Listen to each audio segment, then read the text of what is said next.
As a 15+ year Photoshop user, as much as it pains me to say it, I'm done. Right now, there are just too many great Photoshop alternatives, and one in particular puts Photoshop to shame. Now, I am speaking from the perspective of a YouTuber where 70% of my needs from an image editor are for video thumbnails, and the other 30% are for general photo retouching and making promotional graphics for my business. And recently, my eyes were opened to an alternative, and that alternative is Canva. I know, Canva? That's a platform for beginners, right? Well, before drawing that conclusion, I gave it a go for myself. I saw how it could make stylish documents through modern drag and drop templates, so I made a bunch of my gear guides with it, and the results were impressive. But it wasn't until I tried editing my video thumbnails that the light bulb really went off. Just watch how easy it is. When you start a new project, you can choose from a bunch of preset resolutions. So I've set up a project, it knows that I'm trying to make a YouTube thumbnail, and instantly up comes a library of great inspiration for YouTube thumbnails, any of which you can just click on and immediately start editing the elements. But I'm not going to do that. I prefer making my thumbnails from scratch. So I'll drag in my image that I want to use, and this image is of me here against this background, and usually I never rely on replacing the background with thumbnails because it always looks fake. But let's just see what we can do. So Canva has a one-click background remover, and it's done a really good job. You can see it's even feathered around my head and my hair, and it even removed the corner of my chair, which Photoshop always keeps in. Now you can add a background. I'm going to type in black background, and there is literally a whole library of black backgrounds that I can use with my thumbnail.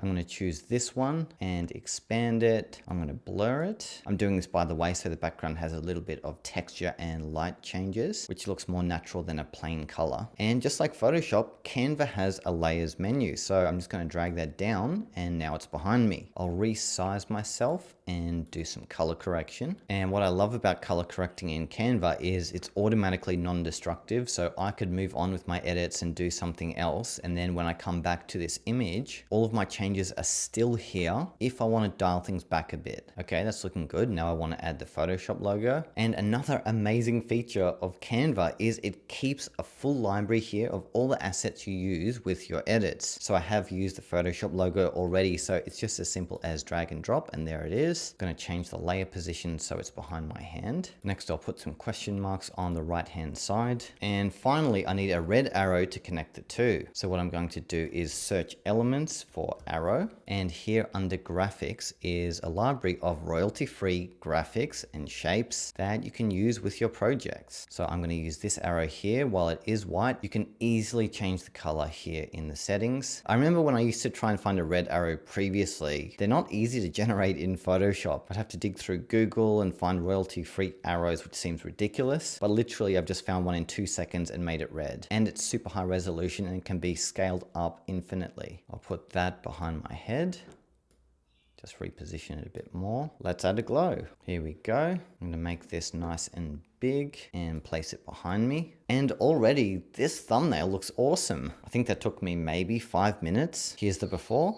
And here's the after. Wow. And there's still way more I could have done to this thumbnail. Canva has so many more great features, but since I'm still new, I only need to do the basics, and this has done more than good enough of a job. Now, everything you just saw me do is the same process I used to follow in Photoshop. Sometimes I might have used Generative Fill or Generative Expand, but Canva literally has those tools as well. For example, let's expand this image a bit. Voila. Let's make this light go away. Voila. So those are the main features I use as a content creator in my day-to-day life. I don't need too much more than that. While of course Photoshop will be better at editing photos to an advanced level, and it has more options in terms of brushes and advanced tools, as well as their latest AI stuff.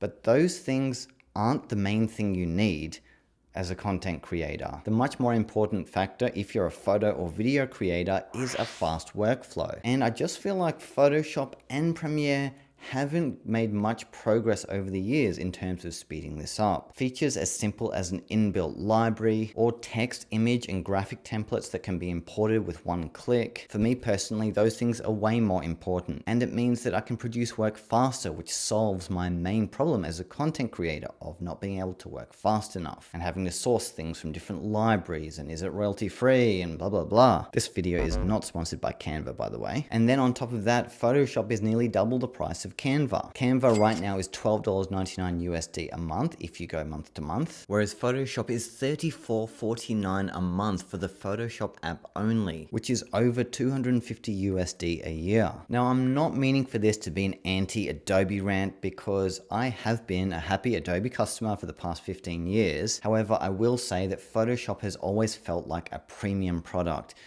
And that's actually not a good thing if you're an up-and-coming content creator where you want to keep your investment as low as possible in the tools you use to achieve the result you need to achieve. You don't want to be sending yourself broke before you've even made $1 from your work. Also, Canva can be used completely for free, and it has the majority of functionality still. Then with the paid version, you get more templates, more assets, and a few more tools. However, it's totally usable with the free version, so there's absolutely no harm in giving it a go. See if you like it, and then if you want to upgrade, go for it. So I eventually got to the point where it didn't make sense going forward with my Photoshop subscription, knowing everything I now know about Canva.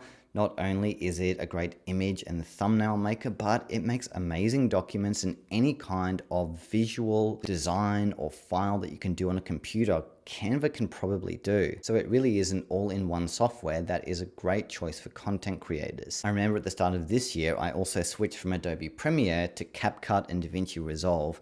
And 6 months later, I still haven't looked back. I'm getting so much more value from those free programs than I was getting from a paid subscription of Premiere, which left me with so many frustrations and time wasted from what now feels like an outdated editing program. And this is why I made this video, to encourage you to always reevaluate the tools you're using. As a content creator, having undying loyalty to one single company just for the sake of familiarity, because that's the software you've always been using and you're worried it will take too long to learn another one, you're doing yourself a disservice, because most editors out there, both image editors and video editors, are very similar and can be picked up very easily. Yet so many people stick with what they know and they pay 10 times the price for it to get half the functionality. And that's what I found with Photoshop after learning about Canva. So that's my little rant.